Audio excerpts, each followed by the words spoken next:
Good evening, everyone, and welcome back. We return to the regular meeting of the board after a short recess, and I would like to rise and report on items dealt with in committee of the whole closed session. These items pertained to personnel issues for principal and vice principal appointments. And now if we could please rise for our acknowledgement and national anthem, and please turn off your cameras while this occurs. We would like to acknowledge that we are here today on the traditional territory of the Mississaugas of the Credit First Nation. Nous tenons à reconnaître que nous sommes sur le territoire traditionnel des Mississaugas de la Première Nation de Credit. Oh, Canada,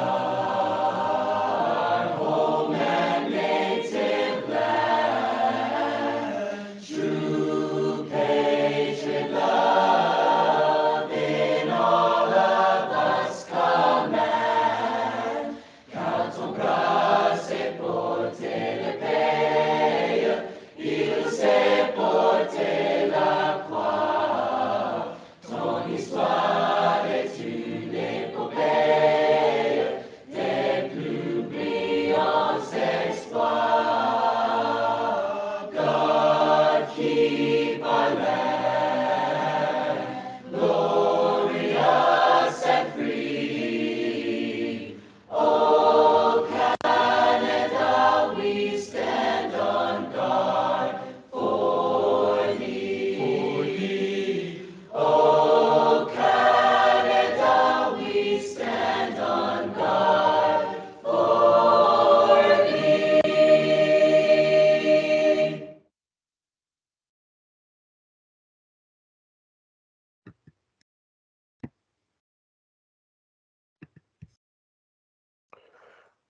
Once again, this evening, trustees will be asking questions on the reports by staff, and all questions by trustees can be placed in the chat, and I'll facilitate asking them and identifying the trustee who has raised the question. Item number 5 on the agenda, I approve the agenda. Item number 6, I have no conflicts to declare. And celebrating board activities this month, National Indigenous History Month is in June, and the National Indigenous Peoples Day is on June 21st, 2022. National Indigenous History Month each June recognizes the diversity of First Nation, Métis, and Inuit peoples across Canada and the worldview, language, and culture that signify their communities. The Indigenous flag is raised in June, and for June 21st, National Indigenous Peoples Day, which is celebrated by Indigenous peoples across Canada. In Peel, the recognition of Indigenous history occurs in the month of November, at which time Treaties Recognition Week, the first week of November, International Inuit Day on November the 7th, Indigenous Veterans Day on November the 8th, and Louis Riel Day, November the 16th, occurs. But we know that admitting the truth of the impact of colonialism on current and future generations of Indigenous peoples is ongoing.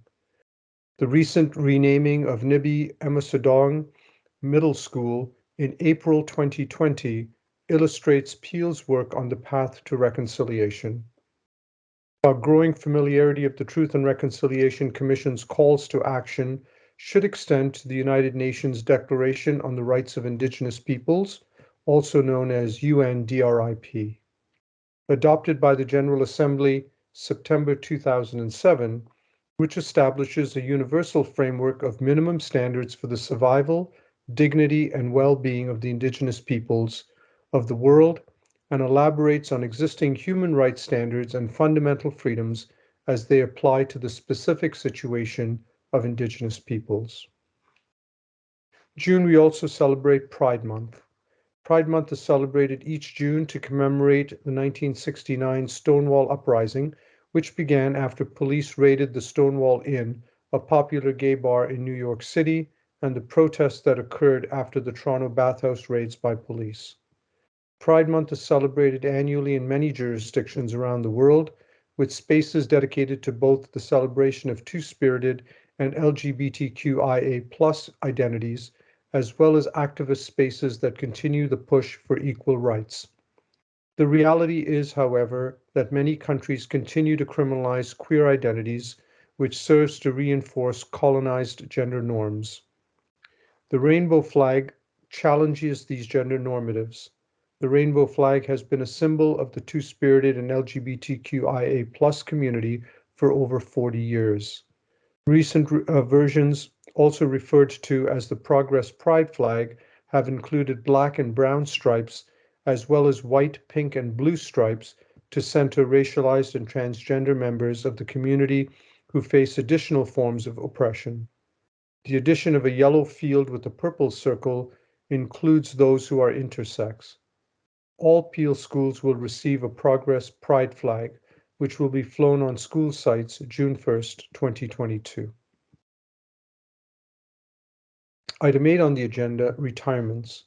I would like to acknowledge all our retirees and thank them for their many years of dedicated service to the Peel District School Board, and we wish you every success in your future endeavors. This month's retirees are April Allen, Patricia Bennett, Ken Brockwell, John Cadam, Nina Carfagna, Neelam Chowal, Mike Chirelli, Carolyn Coates, Kayla Corkum, Janet Cunningham, Joyce Damitz, Catherine Gertner, Sophia Deilig, Sue Eckel, Anna Ferreira, Lucy Fields, Lena Figliolo, Finley Fraser, Lindsay Gattafoni, Bernadette Hobart, Rita Israni, Kimberly Johnston, Clark Jones, Andrew Jordan, James Kardash, Zarina Khan, Ruth Kohler, Jane Crisco, Amanda Kunika, Laura Laswick, Tracy Lazarus, Bernard Leon Ford, Ankika Licinia, Lori McLeod, Susan McCumber, Alina Malik, Jody Malone, Janet Malott, Patrick Morrison, Kim Martell, Marie Matau, Tanis McNeely, Carolyn Medeiros, Artemis Miamaris, Joanne Milligan, Teresa Morrison, David Musinski, Catherine Mulkins, Lori Onizuka Jetty, Pina Palumbo, Rika Ben Patel, Yvonne Patterson, Deborah Pratt, Lucy Raposo, Marion Roy, Anoma Sandarigama, Sabjit Singh, Janet Sundberg, Michael Sutton, Thaddeus Swika, Wendy Telford, Joe Thornton, Anita Thring, Michelle Tipshurani, Kathleen Turner, Teresa Vago, Joanna Veriano, Linda Volpe, Sharon Wassag, and Marion Yu. Again, thank you for your years of service to the Peel District School Board.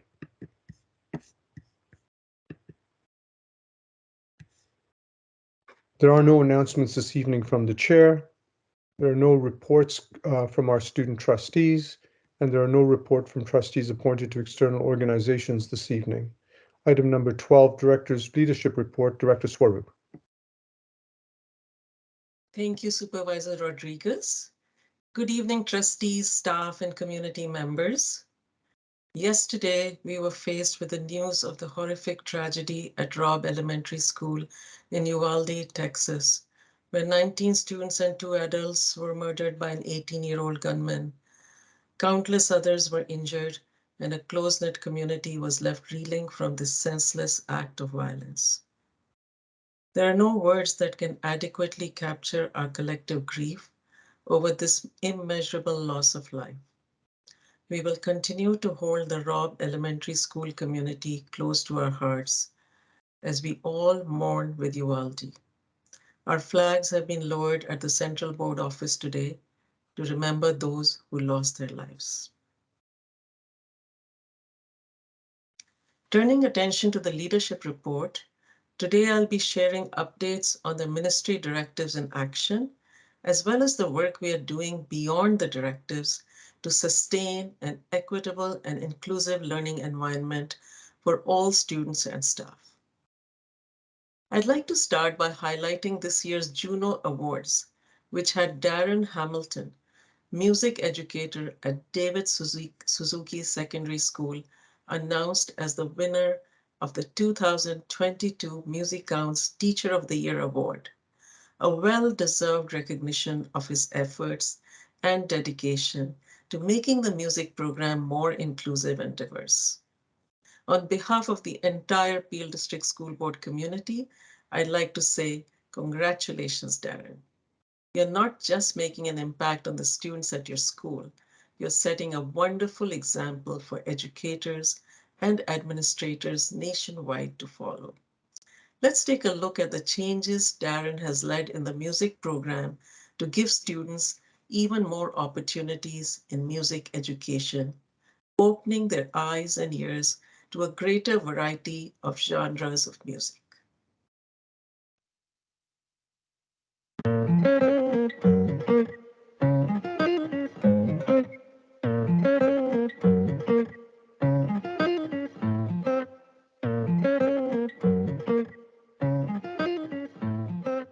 I learned that I had the gift of teaching, and I decided to take that gift and combine it with my passion and my desire for music and my passion for working with youth. That is what led me to becoming a music educator.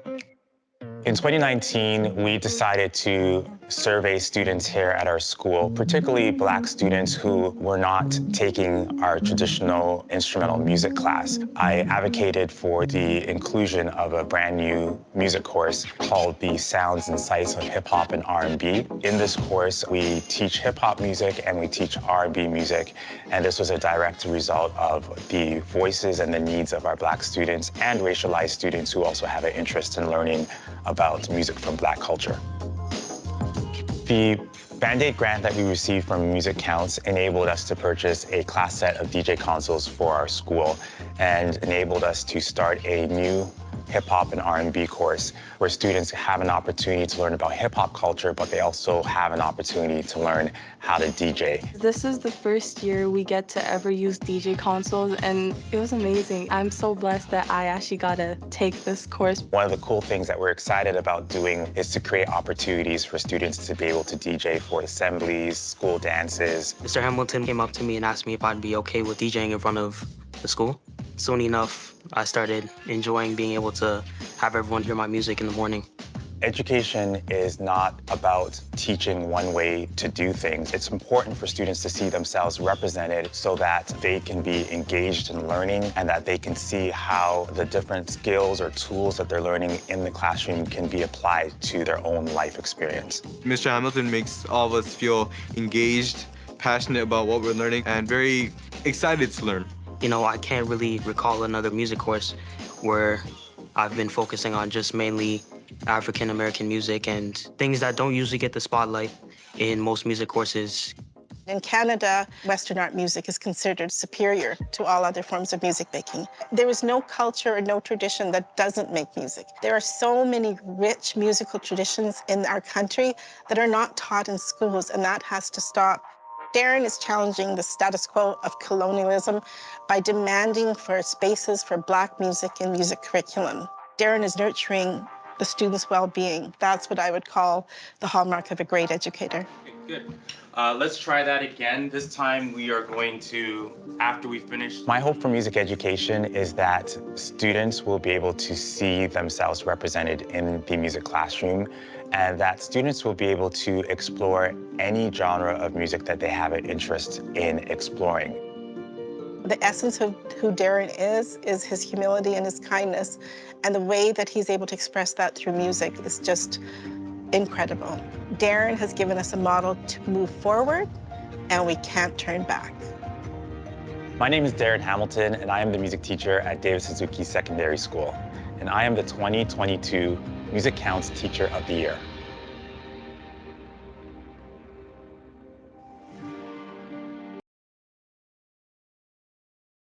That was so awesome and so inspiring.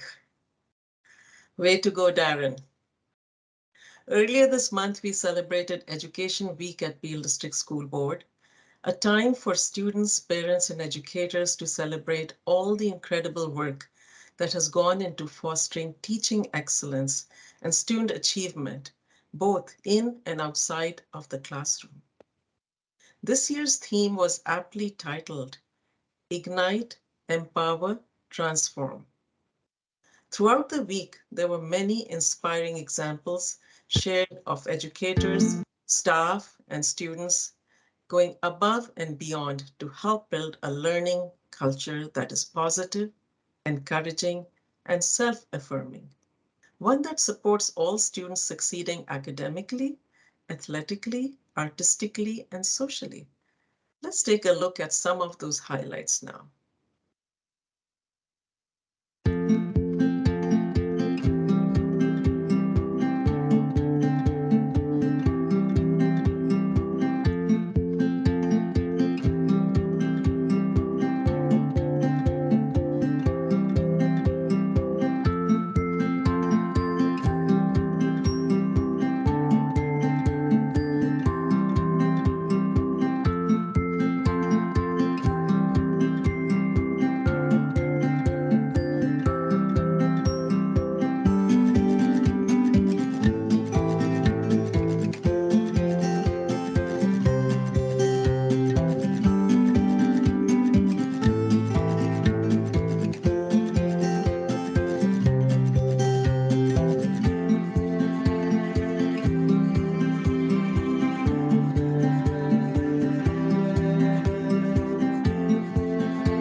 What an incredible week.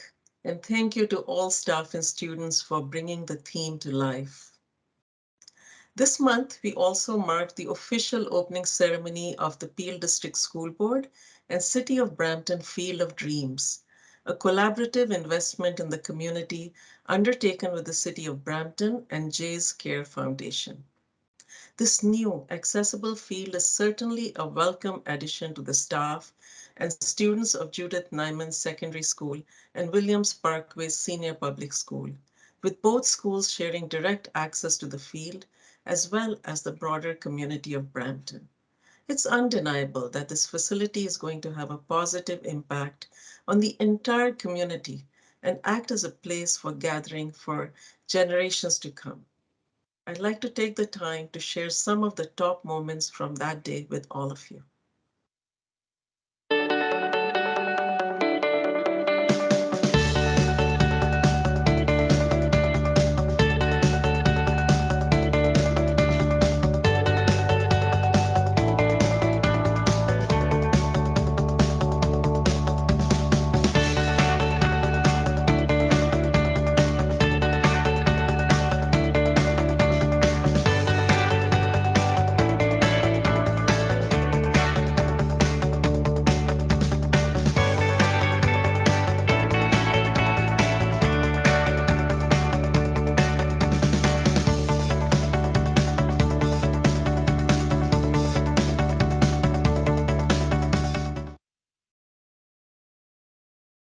And the community spirit didn't stop there, though. We also had the honor of one of our incredible alumni making a significant donation to his alma mater. And may I add that he's still a teenager himself. And that is Toronto Football Club forward and rising star Jaden Nelson. He made a special appearance at Copeland Public School to announce the relaunch of the Snack Attack program that he has funded for the students. Having been enrolled in the Peel Lunch and After School program himself, he humbly wanted to give back to a school that gave him so many great memories and friends. I'd like to acknowledge his support of the Copeland Coyotes and to say thank you, Jaden. Thank you for your extremely generous donation, for continuing to give back to the students of Copeland Public School and your hometown, and for being such an inspirational leader for youth making a huge impact as you inspire them to pursue their dreams. Let's take a couple of minutes to watch the big coyote welcome to Jaden and hear what being able to give back means to him.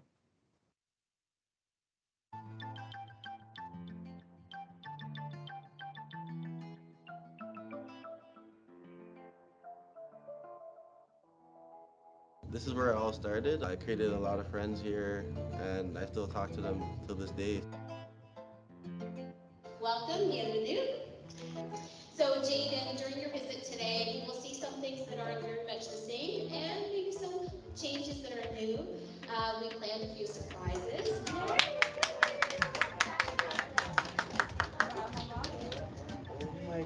Oh my gosh! How are you?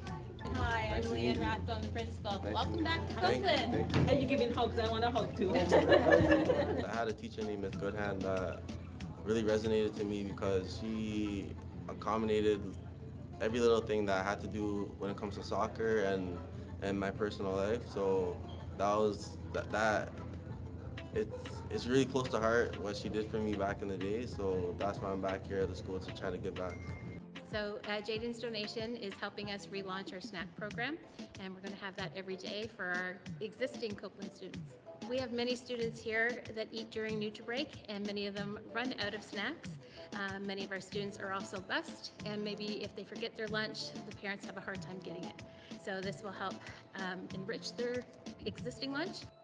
I'm here today because I know how it feels, and I've been around friends that I still talk to this day that weren't fortunate enough to have food. Growing up, my mom always taught me that always share your blessings, and I just wanted to bring that back to Copeland. So the buzz was in the hall all day. It has been a thrill to have him here. In fact, we've been waiting for this all month. These kids have done a lot of little things um, from each classroom to the hallway, and it's a great one. Welcome back, and I appreciate all of it.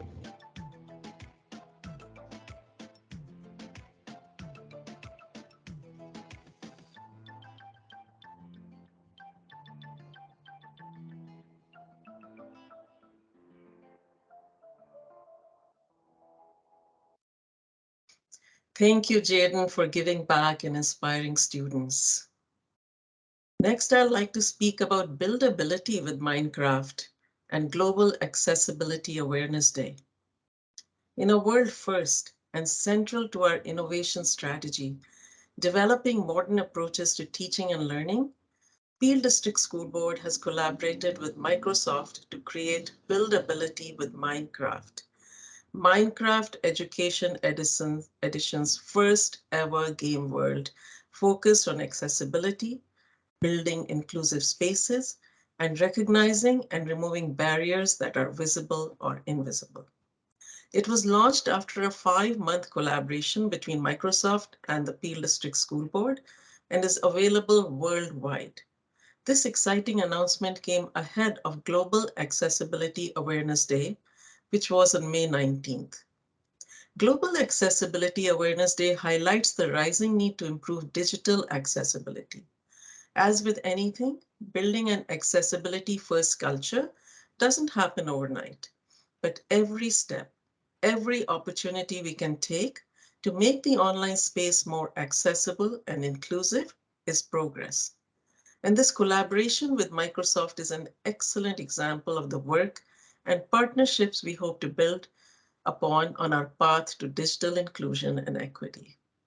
And I want to acknowledge the team of Peel District School Board educators who were invited to be part of the team involved in the collaboration with Microsoft. Thank you, team, for your outstanding contribution. And now looking at June. In June, the Progress Pride flag will be raised at Peel School sites and at the Central Board office in celebration of Pride Month. The Progress Pride flag includes colors that depict a wider representation of the intersecting identities within the LGBTQ community, reflecting our support for two-spirit, lesbian, gay, bisexual, transgender, queer, questioning, intersex, and asexual, and all other sexual orientations and genders. The Equity Department, in collaboration with the Pride Employee Resource Group, have provided resources for schools to use that include an exploration of the evolution of the Pride flag.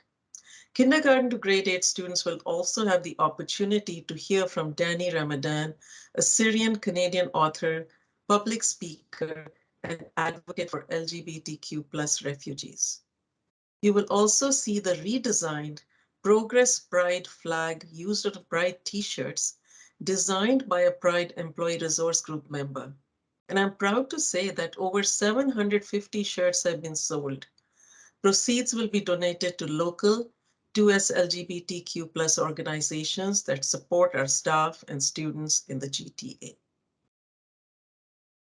The Indigenous flag will also be raised at the Peelschools sites and at the Central Board office throughout the month of June in recognition of National Indigenous History Month, which also includes National Indigenous Peoples Day on June 21st. This day is an opportunity to honor the history, rich cultures, and outstanding achievements of First Nation, Métis, and Inuit peoples. Leading up to the day, Peel District School Board has many activities and learning planned for both staff and students. On May 20th, nearly 20 senior leaders at Peel District School Board joined the Indigenous Education Department in a day of learning on the Mississaugas of the Credit First Nation Reserve, hosted by Nancy Rowe. The group learned about original Anishinaabeg perspectives of life, health, education, history, and the environment, all delivered in the oral and customary traditions passed along by elders and knowledge holders. The Peel District School Board Indigenous Department also launched a new book inquiry podcast for educators' professional learning called Article 14, centered on the learnings from the national bestseller, Unreconciled by Jesse Wente, an Anishinaabe author, broadcaster, and arts leader. Each episode features special guests who discuss topics like tokenism and upholding Indigenous rights in education, all through the lens of the book. Furthermore, the Peel District School Board Indigenous Education team has created a youth affinity circle, hosting events for youth to learn from communities such as beading with Naomi Smith and clan teachings with Edge Kwandibens. We are also excited to announce that this summer we'll be hosting an Indigenous culture camp for First Nation, Métis, and Inuit youth that is centered in Indigenous teaching and land-based learning. These are very exciting times with a lot of activity happening across the school board as we run up to the end of this school year. I look forward to sharing more updates on our progress during next month's board meeting, which marks our last for the school year. And this concludes my remarks this evening.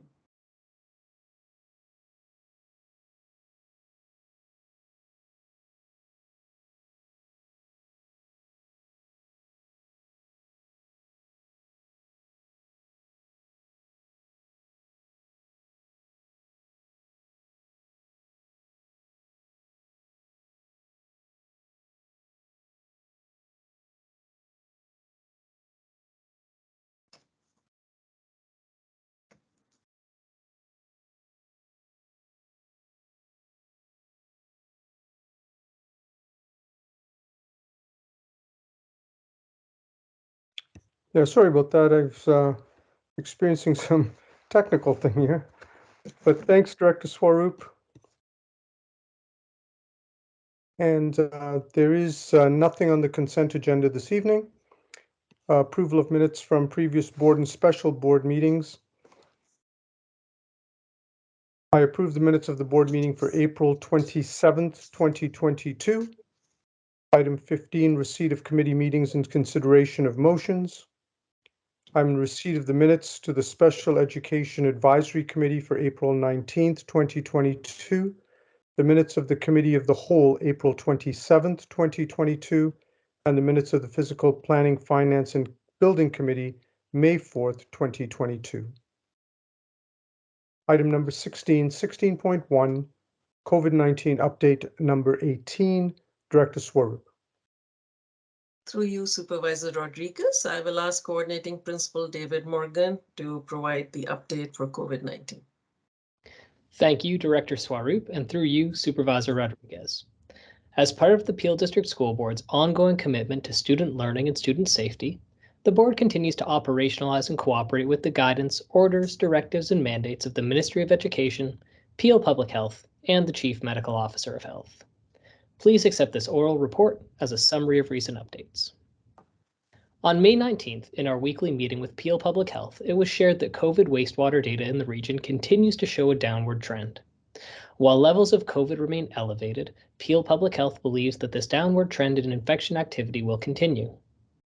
The Peel District School Board will continue to work with students, staff, and the community to lower the spread of COVID by continuing to strongly recommend masking while indoors at all school settings and events.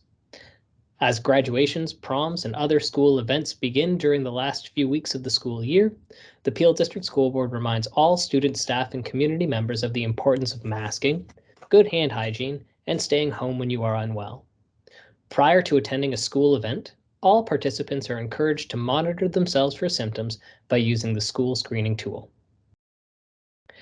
As the level of COVID infection has declined in the community, levels of student absence as reported through the ministry's absence reporting tool have improved. Since the last board meeting, Peel Public Health has issued one 30% absence letter to one school, in comparison to 7 letters being issued in April. While student absence rates continue to improve, Peel schools continue to send case notification letters to impacted classes when they become aware of positive COVID cases. In this way, the Peel District School Board is maintaining transparency with the community while keeping schools safe and healthy. While rates of absence continue to decline, educator absence fill rates continue to be a challenge for the Peel District School Board, much like all other school boards across Ontario. As a follow-up to a question asked by trustees last month, the April true fill rates for staff absences were as follows in April. EAs, 25%. Secondary teachers, 44%. Elementary teachers, 47%. And DECEs, 65%. These fill rates were lower than this year's average fill rates.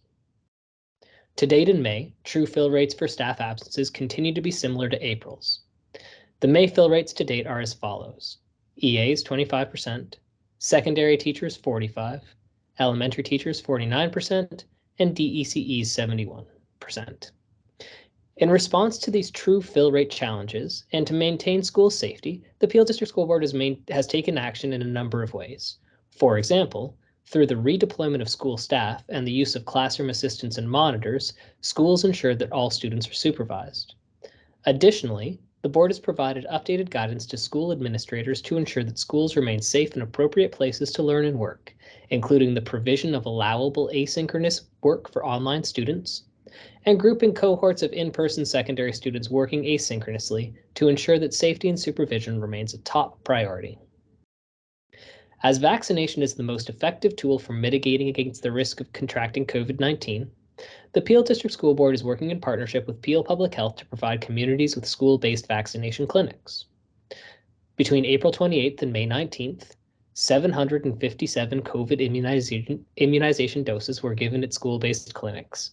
133 of these doses were given to children between 5 and 11, 84 were given to youth between 12 and 17, and 540 were given to adults. As of May 20th, first dose coverage for children between 5 and 11 has reached 53.3%, and second dose rates have reached 35.9%. For youths between 12 and 17, first dose uptake has reached 94.9%, second dose uptake is at 91.3%, and booster uptake is now up to 20%. In addition to continuing to offer COVID vaccination at Peel District School Board sites, we are continuing to offer routine school immunizations at a number of school locations. For the month of June, routine school immunization clinics will move into select middle schools for the first time since 2020. For students who do not attend these schools, Peel Public Health offers routine school immunization at their permanent clinic sites, which can be found at peelregion.ca/immunization. Between April 24th and May 14th, in-school routine school immunization clinics have delivered 1,475 doses and have served 1,010 students. Throughout June, the board will continue to collaborate with Peel Public Health to offer COVID and routine school immunizations in a variety of ways, including the use of the Peel Public Health vaccination van, which will travel to smaller secondary schools throughout the board. Thank you, Director Swaroop, and through you, Supervisor Rodriguez, I welcome any questions.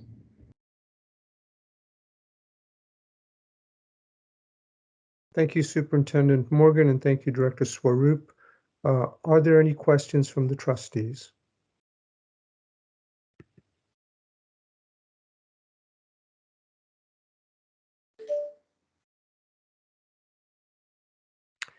There is a trustee Brad McDonald says, thank you for the update. So, seeing no further questions, I am in receipt of the report, and thank you for the, we've got a question from Trustee Brad McDonald. With 25% fill rate, how many EA positions are not filled? I don't have that exact number in front of me, but I am happy to provide it when I have it. Thank you, Superintendent Morgan. And thank you for the follow-up from last meeting as well in terms of the fill rates. Appreciated that. Right. Seeing, we haven't, thanks for that as well. Great. Seeing no further questions, I'm in receipt of the COVID-19 update number 18. Moving on to item 16.2, Ministry Directives, Directive 6, Trustee Annual Learning Plan, Director Swaroop. Through you, Supervisor Rodriguez, I will now ask General Counsel and Governance Officer Catherine Lockyer to share Directive 6 plan. Thank you, Director Swaroop, and through you, Supervisor Rodriguez. Ministry Directive 6 provides that the board shall establish and implement an annual learning plan for members of the board. The first trustee annual learning plan was established. The first plan included training on statutory duties and responsibilities of trustees, conducting suspension and expulsion hearings, budget development and planning, and trustee code of conduct. Training on the statutory duties and responsibilities of trustees was provided on February 8, 2022. Training on conducting suspension and expulsion hearings was provided on December 8, 2021. Training on budget development and planning was provided on March 24, 2022. All training sessions were recorded so trustees unable to attend the live session were able to view the session so that every trustee can attest that they have received the training provided in accordance with the annual learning plan. In addition to the training mentioned, the trustees attended 3 additional non-mandatory sessions: Anti-Racism Policy Review on March 8, 2022, Caring and Safe Schools Policy Review on March 23, 2022, and Human Rights Policy Review on April 20, 2022. Training specifically on the Trustee Code of Conduct will be completed after the new Trustee Code of Conduct is completed and approved. The Trustee Code of Conduct is being developed by the Integrity Commissioner together with the Legal and Governance Services team and will be presented to members for comment in the fall. The Trustee Code of Conduct is planned to be in place for the new term of the board in November 2022.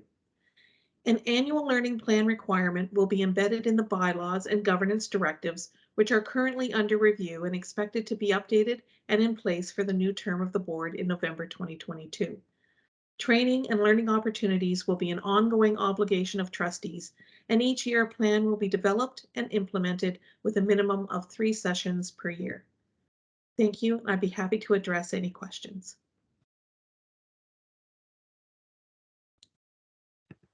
Thank you, Director Swaroop, and thank you, General Counsel, Governance Officer Lockyer. Are there any questions from the trustees?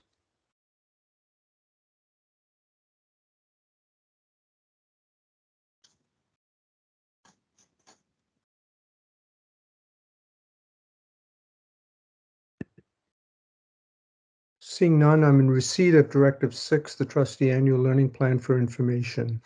Thank you again, General Counsel and Governance Officer Lockyer, for your work. Moving on to item B, Directive 12, Policy 51, Human Rights and Operating Procedure 1, Director Swaroop. Through you, Supervisor Rodriguez, I'm going to ask Exec Lead of Human Rights, Jessica Jesudasan, to present the Directive 12 Policy 51. Thank you, Director Swaroop and Supervisor Rodriguez, and through you, Supervisor Rodriguez. Directive 12, further to the Ministry Review, requires that the Board take all necessary steps to preserve the independence of the Human Rights Office, to safeguard its neutrality and allow it to focus on its core responsibilities, including its mandate to receive, inquire, and investigate human rights complaints.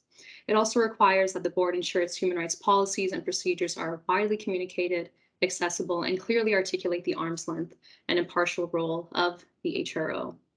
To that end, we are happy to present Policy 51 Human Rights for approval to replace the current Policy 51. We are also presenting for information Human Rights Operating Procedure 1, which will replace the current interim Human Rights Operating Procedure 1. Some of the key updates and additions to Policy 51 Human Rights and Human Rights OP1 include a clear articulation of the Human Rights Office's independence and impartiality as a department separate and distinct from all other board departments, reporting directly and only to the Director of Education. It also includes the grounds and forms of discrimination and harassment under the Human Rights Code to help community members better identify issues, including racial profiling, stereotyping, sexual harassment, direct and subtle discrimination, and a poison environment in the education context. It provides clarity on the factors to be considered when assigning a complaint to an external investigator. And it also includes a section clearly setting out the responsibilities of all PDSB community members, including staff, managers and supervisors, leadership, students, and parents and guardians, to create accountability and set clear expectations around appropriate comment and conduct. It also includes steps setting out how students, parents, staff, and community members can make complaints of discrimination, code-based harassment, or reprisal to an appropriate school administrator, manager, supervisor, or the Human Rights Office, and also provides clarity on how Policy 51 interacts with other board policies, including Safe and Caring Schools Policy 48, Inclusive Education Policy 54, the Anti-Racism Policy, and Workplace Harassment Procedure EHS 4.2. In our March 2022 board report and board meeting, we reviewed in detail the steps taken by the board and the HRO to preserve the independence of the Human Rights Office, including relocating our office off-site last year to further secure our independence and impartiality from the board and all other board departments. To ensure board policies and operating procedures on human rights are widely communicated and accessible to the PDSB community, the Human Rights Office engaged in a significant revamp of its staff intranet portal and public human rights webpage in March 2022 to include information summarizing key concepts from Policy 51 and Human Rights OP1. That includes how to report an incident, including reporting and responding to discriminatory statements at PDSB, how to make a complaint, information on discrimination, code-based harassment, and reprisal, information on the board's human rights resolution process and how incidents and complaints get investigated and addressed, staff responsibilities, including the standards of professionalism and conduct, and a FAQ page that provides further clarity on commonly asked questions relating to human rights. To further support and ensure that human rights information is easily accessible to all PDSB community members, a human rights page has been added to every PDSB school website in April 2022, directing them to the board's human rights webpage and information on how to report a concern of discrimination. Consultations were an important part of the development of Policy 51 and Human Rights OP1 and began in September 2021 with the development of an interim human rights operating procedure. From February to April 2022, the Human Rights Office continued these consultations, including through extensive consultations on the use of discriminatory statements at PDSB with all internal and external stakeholders, including employee resource groups, unions and associations, student leaders and associations, managers and supervisors, senior leadership, trustees, and executive council. A student survey was distributed to students in grades 6 to 12 to honor student voice in this process and to better understand how discriminatory statements manifest in school settings, primarily through student conduct, and to understand how students wanted incidents like these addressed when it involved their peers. The draft Policy 51 and Human Rights Operating Procedure 1 were posted to the PDSB's Human Rights webpage for public consultation and feedback following the March 2020 board meeting. It was also communicated through an all-family and all-staff update to ensure that the policy and OP were accessible, transparent, and available to the public. These consultations were incredibly valuable, and they provided much-needed insight into the experiences of PDSB community members with respect to human rights at PDSB and how concerns of discrimination have been addressed. It also highlighted continued gaps in community and internal and external stakeholder understanding around basic concepts relating to human rights, discrimination, and the Ontario Human Rights Code, as well as the role of managers and supervisors under the code in receiving and addressing concerns of discrimination. The consultations reaffirmed the need for continued cooperation, collaboration, education, and training relating to human rights and responsibilities for all internal and external stakeholders, including students, parents, staff, and unions and associations, in order to truly foster a culture of human rights at PDSB. As a board, we know that Directive 12, Policy 51, and Human Rights OP1 only set out a starting point when it comes to human rights at PDSB. Details on the work engaged in by the board and the Human Rights Office, extending beyond the requirements of Directive 12, are set out in further detail in the board report. Policy 51 and OP1 will be updated on the Human Rights Public webpage and staff intranet site and will be communicated in all staff and family updates following today's board meeting.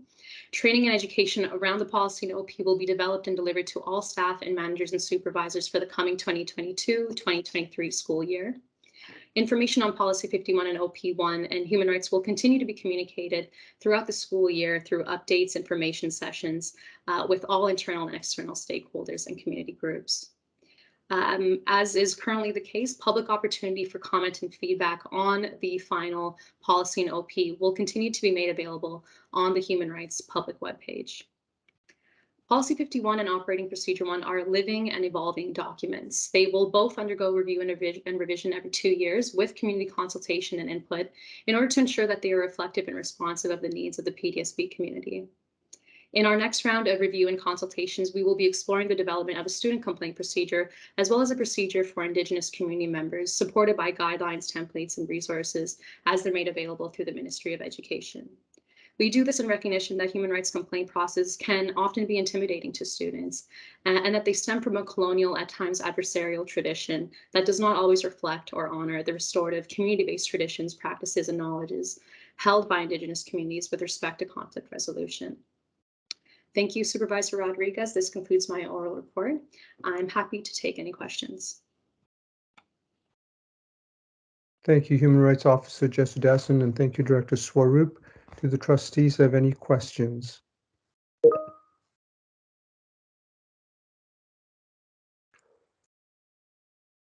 Trustee Kathy McDonald, thank you for the report. I'm happy that the office is now off-site and will help with the office being at arm's length.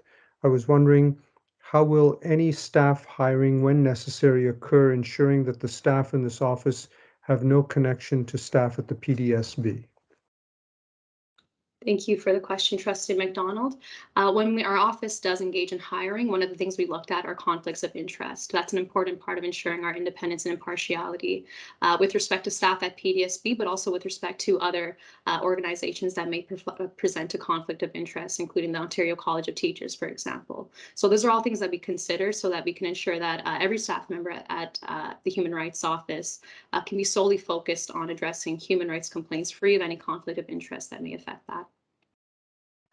Will individuals be notified if after an investigation is done, indicating that the complaint is frivolous? Thank you, Trustee McDonald. Yes, when a complaint is considered frivolous or trivial, either before or after an investigation, we do notify the party of that complaint so that they are aware of our finding and also the reasons leading to that finding.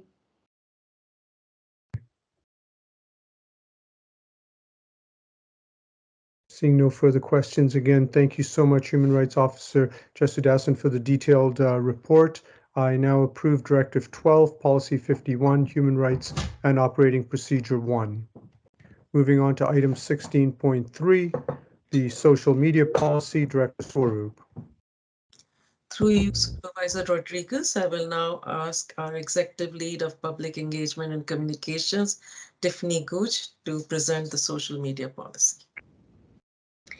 Thank you, Director Swaroop, and through you, Supervisor Rodriguez, I'm pleased to present to you the social media policy for approval. This is intended to replace our social media guidelines, and as in the PDSB currently does not have a social media policy. Sorry. This policy is intended to provide guidance regarding authorization of PDSB social media accounts, including school and classroom instructional accounts, as well as personal and professional conduct and boundaries for PDSB staff in particular using social media. Enacting this policy will bring the PDSB in line with other school boards. Social media platforms are places where PDSB communities convene to inform, to organize, to celebrate, to grieve, to hold our institutions accountable, to process and reflect what is happening in the world around us, and to shape a vision for a better future. We took the development of this policy very seriously. The PDSB is committed to providing a discrimination and harassment-free environment when engaging both in person and online. This policy outlines the use of social media for safe, responsible, and professional use among PDSB staff. We conducted extensive environmental scans across affiliated institutions to ensure consistency in the language chosen, and consulted as well across our PDSB communities, and a full list of our consultation is included in the evidence section of your board report. We further ensure alignment with the appropriate policies as listed in the board report. And in terms of next steps, this would be communicated within PDSB channels, including our internal and external websites, and we further plan professional learning and resources to support the implementation of this policy. Our ultimate goal is to cultivate safe and empowering communities online for PDSB staff. Finally, I understand it is our standard process to review policies at least every 3 years, and I would suggest a more robust review schedule for this policy by the Governance and Policy Committee to ensure it reflects the ever-evolving nature of social media. Thank you for your time, and through you, Supervisor Rodriguez, I'm happy to take any questions.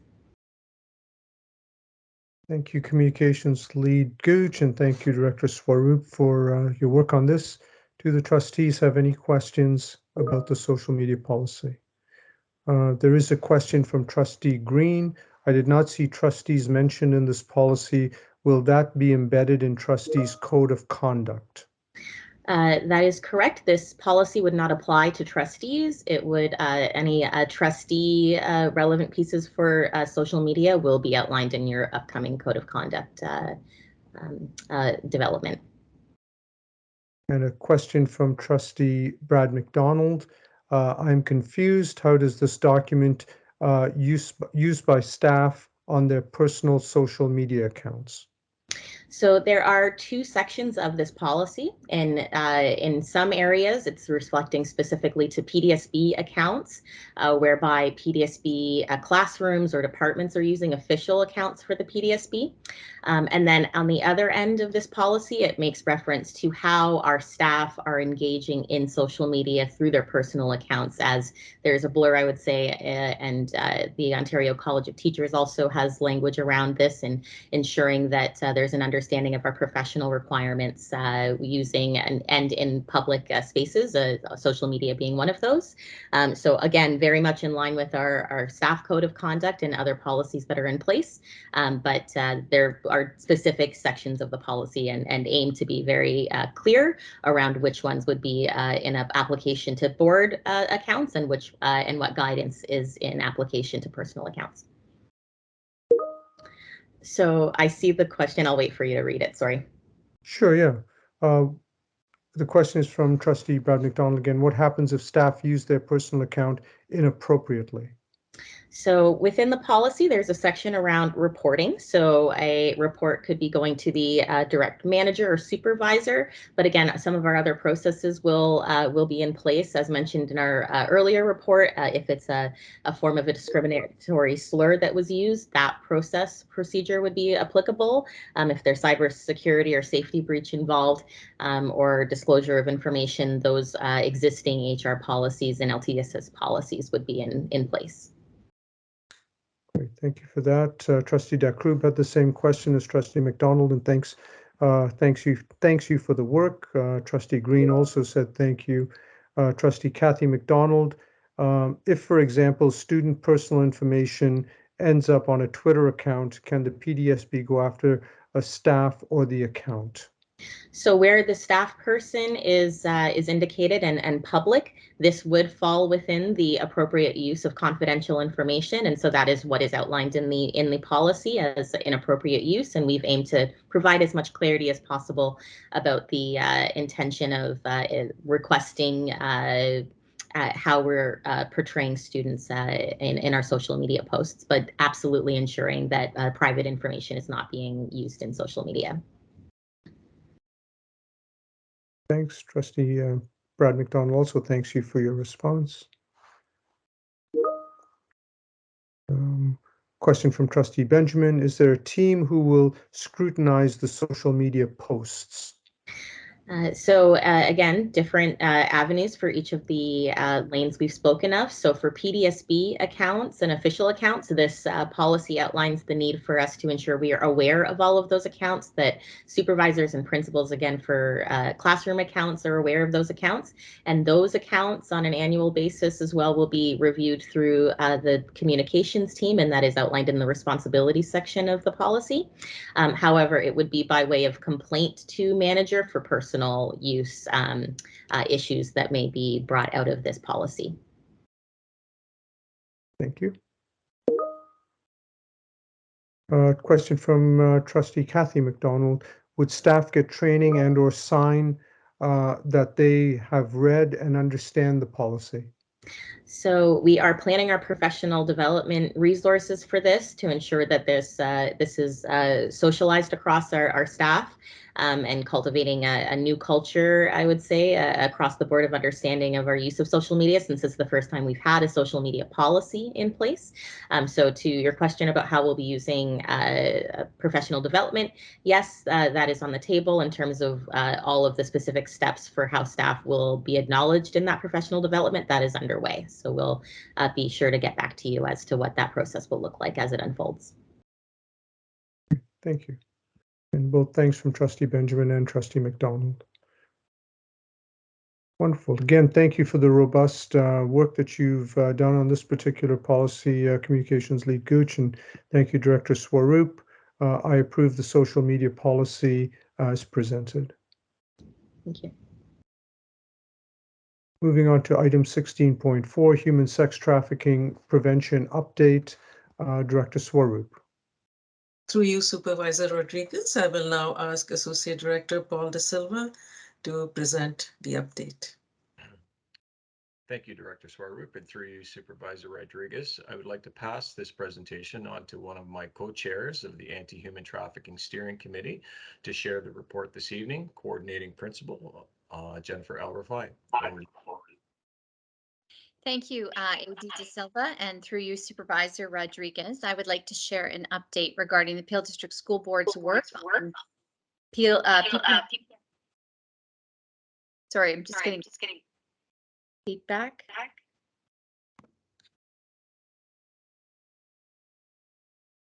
Okay, I think I'm okay. So sorry, my apologies. So thank you, AD De Silva, and through you, Supervisor Rodriguez. I would like to share an update regarding the Peel District School Board's work on PPM 166, Keeping Students Safe, Anti-Human Sex Trafficking Protocol. As previously shared by AD De Silva, human trafficking is one of the fastest growing and most lucrative crimes in society today. In the region of Peel, there continue to be arrests made, and we know that our students are being trafficked. Our board's response to PPM 166, Keeping Students Safe, includes training for all employees to raise awareness in order to recognize the signs of human sex trafficking and to safely intervene by providing identity-specific supports to victims, survivors, and their families. We are pleased to share that we are currently actively engaged in this training throughout the Peel District School Board. I would now like to briefly highlight some of the key actions taken to date. We began by establishing a steering committee to develop initial training resources chaired by staff from social work and school administrators in order to respond to the board's obligation to establish and action the core and essential elements of the protocol. Our committee is diverse and includes many community partners, various board members, as well as staff and students from Peel schools. Our committee also connects with external service providers and community resources and engages community members as well. To date, our committee has created and shared an infographic outlining the board's protocol to increase awareness for board employees. We've identified and shared with educators ministry curriculum expectations and ways they connect to topics of online safety, healthy relationships, and other age-appropriate connections related to anti-human sex trafficking. We have produced and shared an informational video with board staff. We have finalized the board's response protocol and shared the infographic with staff. And we've also implemented a protocol for the response to suspected sex trafficking occurrences. In addition, we've also provided training sessions to all employee groups throughout the Peel District School Board, and those are currently being finalized and wrapped up in the month of May. Our committee currently is divided now into 3 further subcategories, focusing on students, families, and accountability measures. These teams are currently working to create, with community partners, events that promote awareness and prevention strategies for student and parent caregivers. These are set to take place in mid-June and into the fall. We are creating a series of student awareness and educational opportunities, including lesson plans and presentations, again set to take place this fall. And we are developing feedback surveys, planning for focus groups, and engaging with community partners in order to plan our next steps as we move into the 2022-2023 school year. In addition, we are planning for ways to monitor and report back on the progress of our implementation plans. So moving forward, our committee continues to meet. We are engaged in planning for student awareness and educational events, ways to collect feedback in order to track progress and measure accountability of our actions. We will continue to work with students, community partners, and schools to identify and implement specific outreach and support for Indigenous, Black, African, Caribbean, Punjabi, and Sikh students, parents, and caregivers, and groups that are disproportionately impacted by human sex trafficking in order to build awareness. We recognize that training for all staff will be ongoing for years to come, and our board is committed to reviewing the impact of the implementation plans on an annual basis. Thank you, Director Swarup and AD De Silva, for the opportunity to share this oral report, and through you, Director Rodriguez, I'm happy to take any questions. Thank you, Principal El-Rafie. And thank you, AD De Silva. Thank you, Director Swarup. Are there any questions for Principal El-Rafie or AD De Silva or the Director?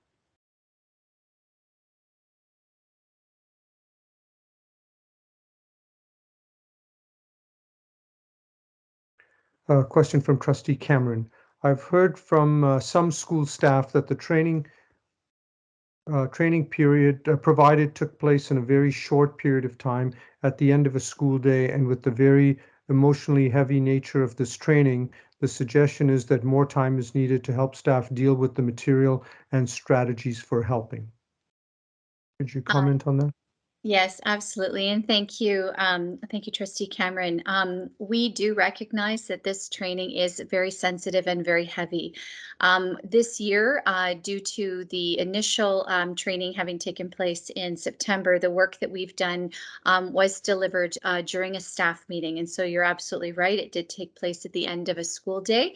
One of the things that we are trying to do is provide staff with a heads up with regards to the sensitive nature and providing different opportunities and ways to engage in the training. We're also offering sessions that are happening outside of the staff meeting, and definitely providing assistance through our employee family assistance program, working with our social workers and our community partners, as well as our mental health resources in the Peel District School Board. Unfortunately, it is a sensitive topic, but it is a topic that does need to be shared, and it was essential that we communicate it to all staff. So I do encourage anyone that has a specific concern or question to share that feedback with us as we plan forward into the 2022-2023 school year, in order to make sure that we can find the most opportune time and the best time to share topics like this. Thank you. Trustee Benjamin thanks you and the team for the report and asks if this requires continued collaboration between all community partners and the PDSB. Yes, thank you very much, Trustee Benjamin. We are very pleased to be able to say that we've been working quite closely with the hub in the Peel region, specifically Encourage and their affiliates, and they continue to be partners, especially as we move forward into the training for families as well as students. So that is a really essential component of our collaboration. Thanks. Trustee Cameron suggests that he will report back to staff who have shared that concern with him. So, thank you, Trustee Cameron. Again, thank you for your detailed work on this file and really appreciate the report as well. Seeing no further questions, I am in receipt as information the report on human sex trafficking prevention update. Thank you. Moving on to 16.5, the Ministry approval of 2022-2023 school year calendar. Director Swaroop. Through you, Supervisor Rodriguez, I'm going to ask AD De Silva to share the school year calendar for 2022-23. Again, thank you, Director Swaroop, and through you, Supervisor Rodriguez. In accordance with the Education Act and Regulation 304 school year calendar, district school boards are required to prepare, adopt, and submit to the Ministry of Education each year the school year calendars to be followed in the next school year. This report provides the approval from the Ministry for the official calendars for the 2022-2023 academic year. At the February 23rd, 2022 regular meeting, the school year calendars, Appendix A and D, were presented in a board report for receipt. The regular and modified school year calendars for 2022-2023 have now been approved by the Ministry of Education. A copy of the letter of confirmation and the school year calendars are attached to this report. Happy to take any questions. Thank you, AD De Silva. Thank you, Director Swaroop. Are there any questions for either by the trustees on the calendar?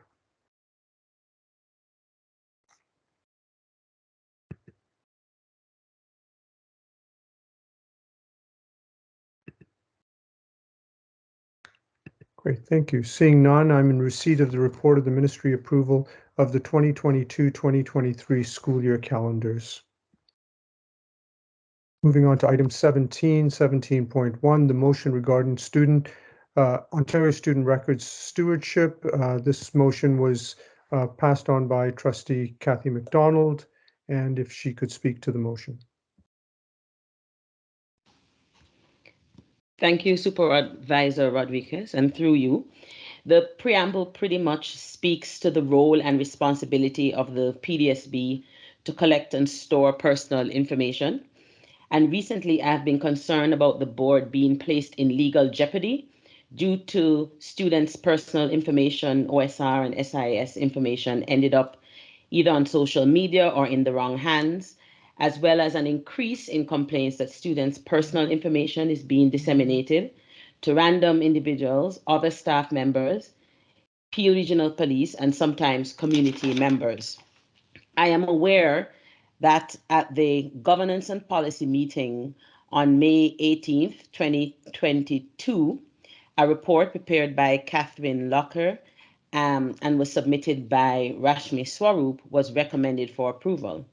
However, and I just wanted to note that the highlights that the policy establishes the authority for the management of all board records, as well as it's based on generally accepted record keeping principles and operating procedures to implement the policy and the required training.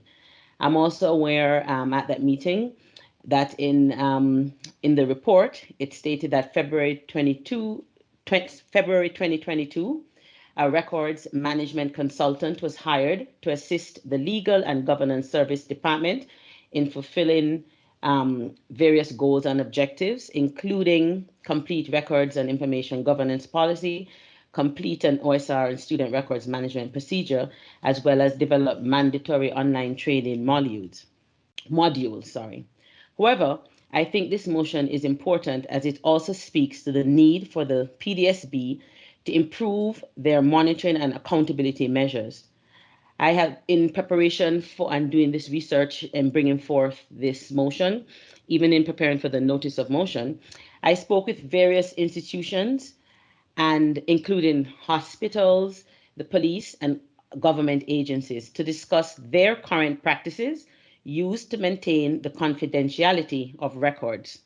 Across all institutions, it was very clear that every single system that maintains every record should be auditable, and staff need to be trained, be it permanent or casual staff. I'm aware that the staff currently signs a confidentiality agreement. However, this motion seeks to go above and beyond to ensure that all records in our care remain confidential if we hope to inspire confidence in the students and families and the communities that we serve. Thank you. Thank you, Trustee McDonald. Are there any questions in terms of the notice, in terms of the motion?